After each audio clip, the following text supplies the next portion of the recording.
Hey everybody, so I'm at work and y'all know that I'm a mature woman, meaning I am over the age of 50. So I'm supposed to be at work, but I'm here in the office by myself, so I decided I'll go on in because I got a lot of stuff to do. So I'm recording. I'm gonna be working and talking about part 10. Now I did part 10 live, but I thought that TikTok was like Facebook. So y'all know, like I said, I really don't know all of it, but I do. So I'm talking about part 10. And I told y'all about, um, for those of you that watched my live, I appreciate you. But I'm not going live anymore because I don't know how to. Most of the time, I'm always doing something. I rarely have time alone where I could just sit and talk, and it's getting too cold to be outside just talking. So I have to just do it every chance. Sorry, y'all. Every chance that I get. So I'm at work.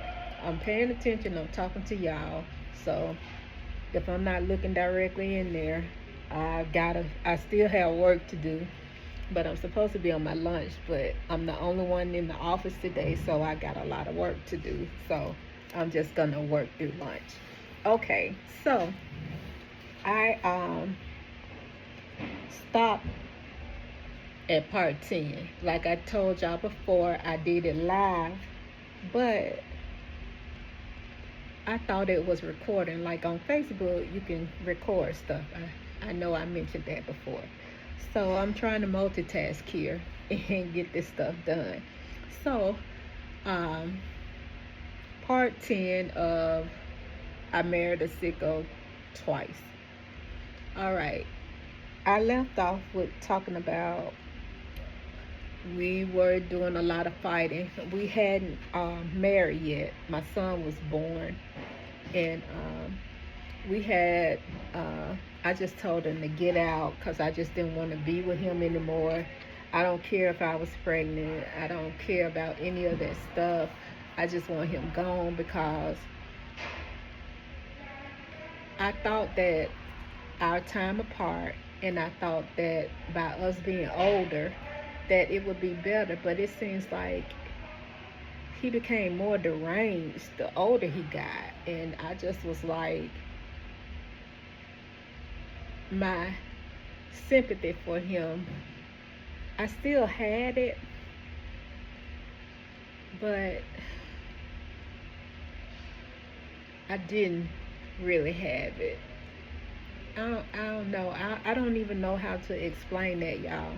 But anyway, uh, we constantly fought all the time while I was pregnant. Even when I was pregnant, he would accuse me of sleeping around, being with different men, and all of this stuff. And I just grew tired of it. I've always been tired of it. But he would say, "Oh," because I see him coming and a frown just get on my face, and I would be like, I'm really tired of this. I'm tired of dealing with him, and I'm tired of worrying about my health. So I felt so unattractive and so just miserable, and I came to realize that's how he wanted me to look. You know, my mom would tell me all the time. She said, he doesn't like you. He's jealous of you. But then I always think about my mom, though. She has a bad opinion about men. Um, and I understand why. Because she, my, because my dad was her first love. And he was constantly cheating on her. They say you marry your dad, but I married the bad side of my dad. I didn't marry the provider, the protector, the one that made sure that his family was good. before anybody else, no matter how many women he fooled around with or anything like that. And I'm not upholding my dad in his wrongdoing, so y'all don't get me wrong about that. But I'm saying that I just felt like I got all of the bad stuff and not the good qualities of my dad, because even though he was a whoremonger, he still was a good provider and a great father to me. So I that's the only thing I can say, and I didn't get that. But like I said, I didn't get the good traits of my dad. So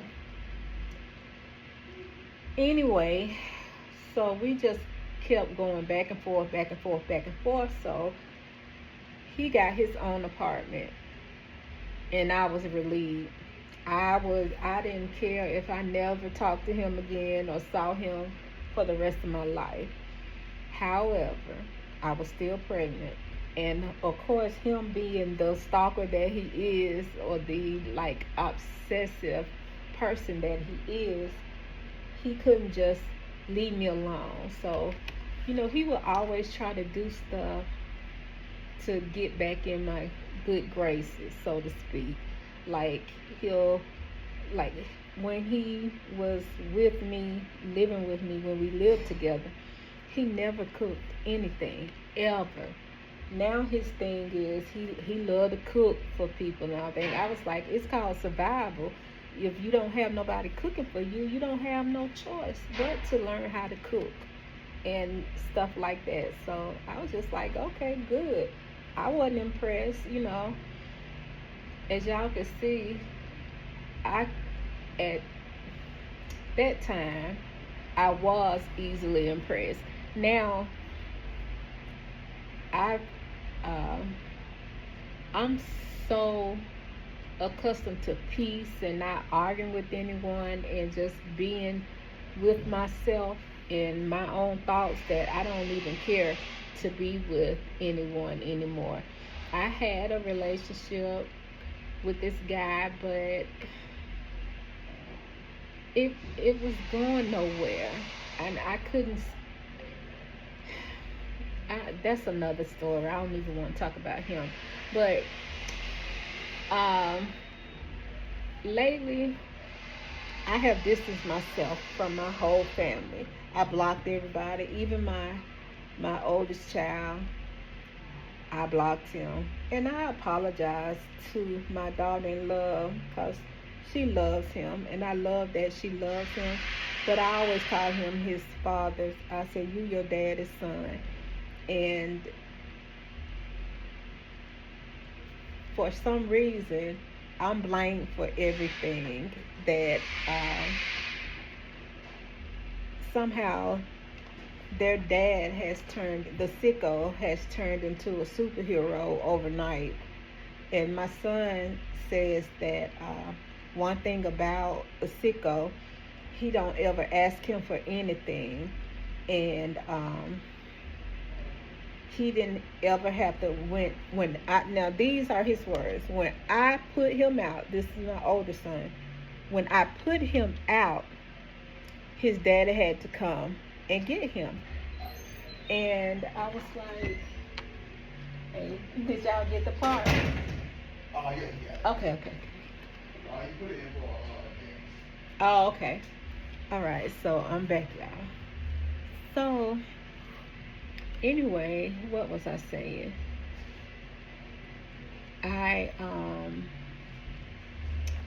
Like I said, he was making his dad look like a superhero. And,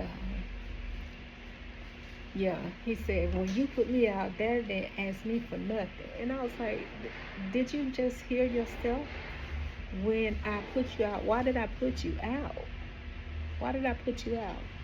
So that's another story. So anyway, back to me and the SICKO. I decided that I just couldn't take anymore. That this is before I remarried him now. We had separated. He had gotten his own apartment. I was fine. I was happier. I was better off by myself, and I just felt a whole lot better. And then I was like, I can't take this no more. I just can't. I don't care what he does, but him being the stalker that he is, he kept calling, kept trying to do stuff to get back in a good place with me. And me just how I was raised and how I felt like I need to I want my kids to have both of their parents. I don't want no other man raising my kids or things like that. And that was the worst mistake that I could have done. So my son was born premature because of all of the stress that I was going through, and I had gestational diabetes, and I was just miserable, and I just was. And but I let him talk me into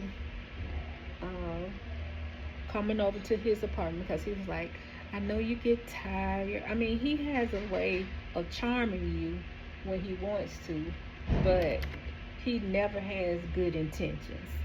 It's always something. He wants something. He never does it out of the goodness of his heart. Well, not to me. Like I said, I don't know what he does with anybody else. I'm just speaking about my experience with him. So anyway, I used to be so great at multitasking, y'all. Now I just can't. I still try though. But I was like, okay, let me see what he wants. So I went over to his apartment. He had fried some chicken because I still love fried chicken. I can eat fried chicken every day. So he had fried some chicken and made something else. I don't even know what the other stuff was, but the chicken, he had fried a chicken breast, and it looked good, but then when you broke it open on the inside, it wasn't all the way done. But anyway, I told him, I give him an A for effort, and for some reason nobody understands that. Talking about why you give somebody an A for effort. I said it's like a grade, a A for trying. Talking about you supposed to give an E for effort. But anyway, y'all. Okay. So I told him that, and then somehow he go with he's so sorry, and we need to be together. We need to stay together. We are family, and I don't want you to have that baby and be by yourself and all of this stuff. And I fell for it because I always did. And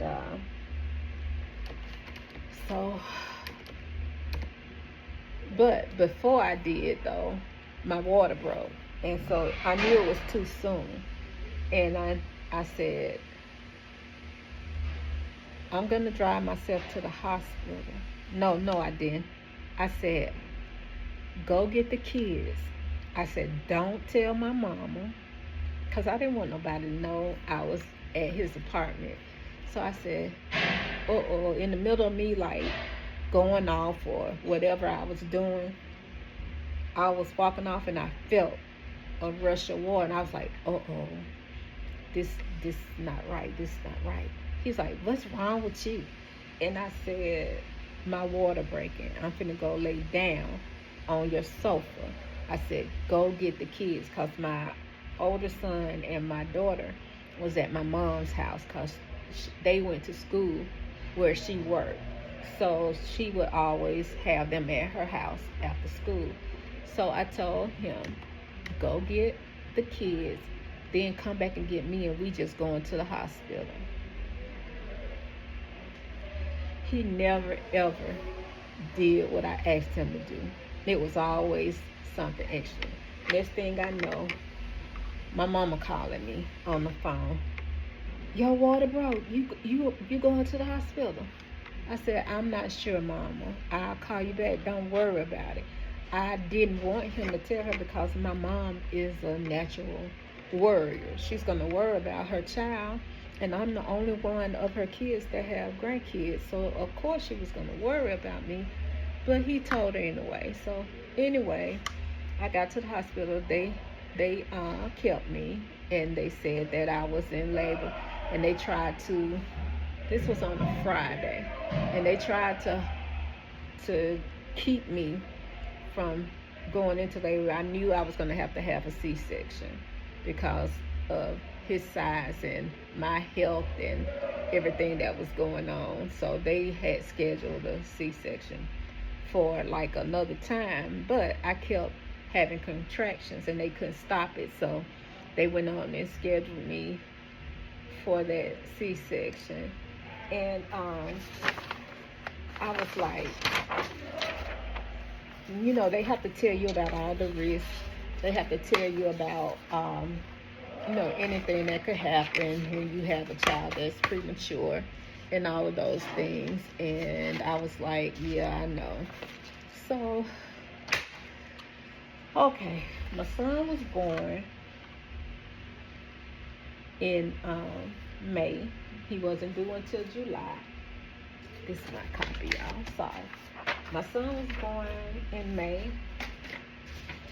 He wasn't due until July. And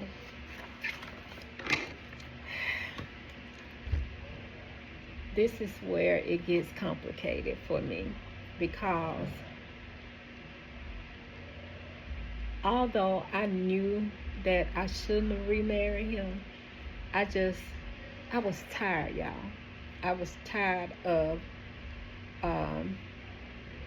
having to do everything by myself. And it ended up that I still did things by myself. So I just had to bear with it, just live with my decision. So in July, my son was able to come home. And then I was like,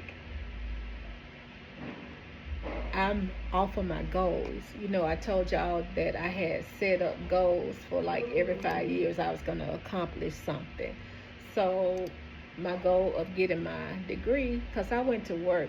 I got married right out of high school. I went to work full time right out of high school. So I never did get my college degree.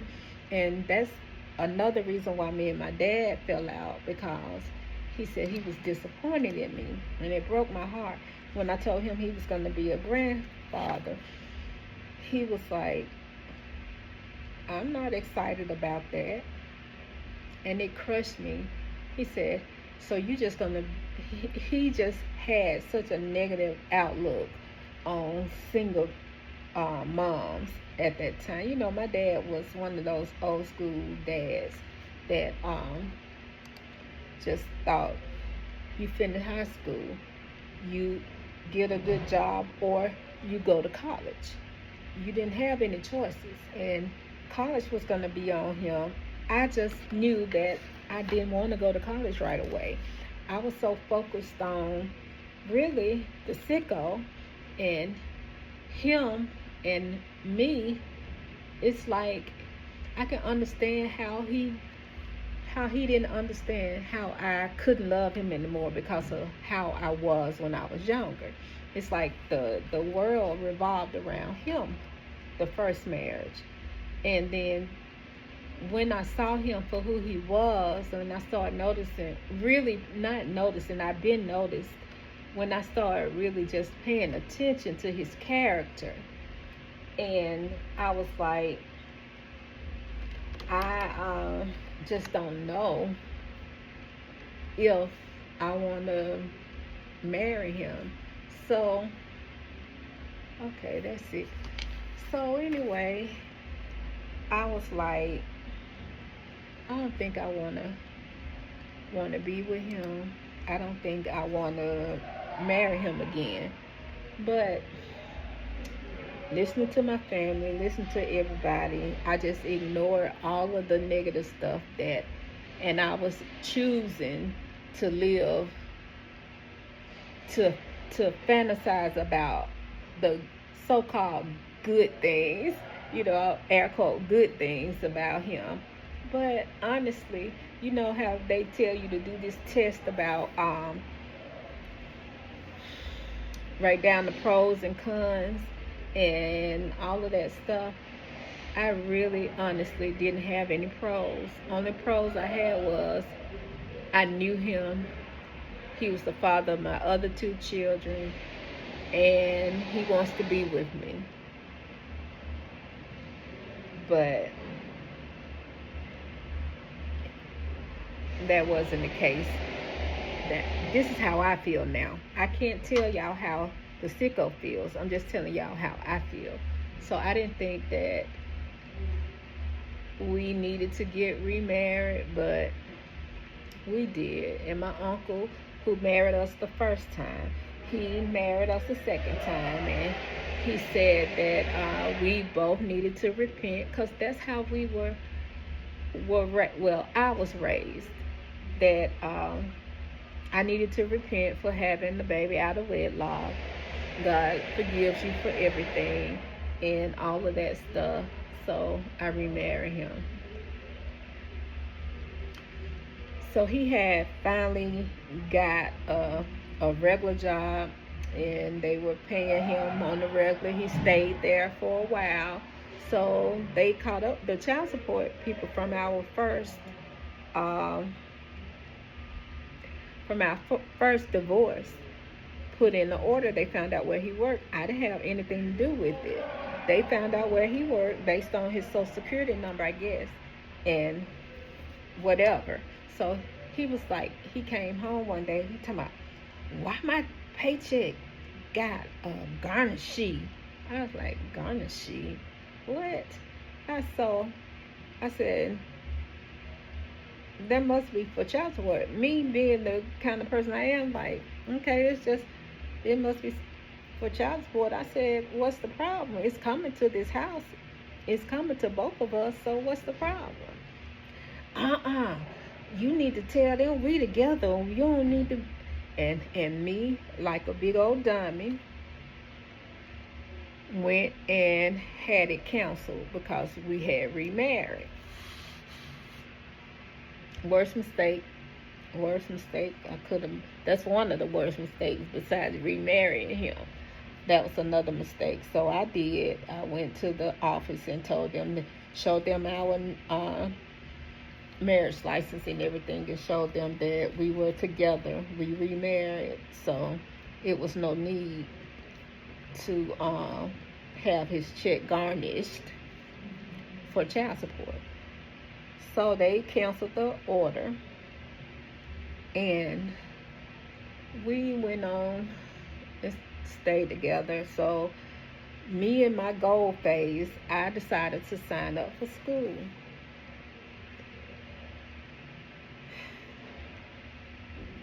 Of course, I had a boyfriend at school before I even started going to school, because he said that's the only reason I wanted to go back, because my new man, was at the school.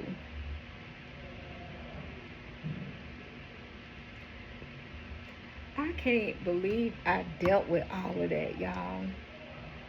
I can't believe, because now any little thing, that's why I'm by myself, because I want to notice every red flag and not shuck it off with they just kidding. No, don't ever.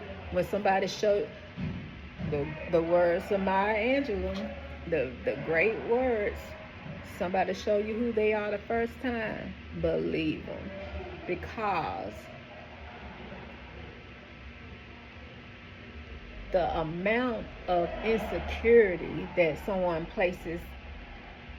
causes you to have, and what they have, will have you always second guessing yourself and not being sure yourself. And that's no way. I don't want to be anywhere near that. I couldn't say that if I mentioned anybody's name, I was sleeping with them. If I wanted to just, I'm a free spirit. Sometimes I just like to go. I don't know where I'm going. I don't have no destination set. I'll just get in the car and be like, I think I want to go to the casino, or I think I want to just go shopping, look at some shoes, or go thrifting. I love to do stuff like that. When I could, I can't do nothing now. But anyway, I used to like to do stuff like that. He would try to time me, or if something happened at school where my class was dismissed early, I was like, I'll take that opportunity to just have some me time. Because I still had a newborn baby. I still had two other kids. I had a full-time job, and I was going to school. And so I just had a lot on my plate. And I just didn't want to be um, tied down, you know? And I needed me time a lot. So I'm going to finish with that because I got to get back to work. So I will update y'all later. Bye.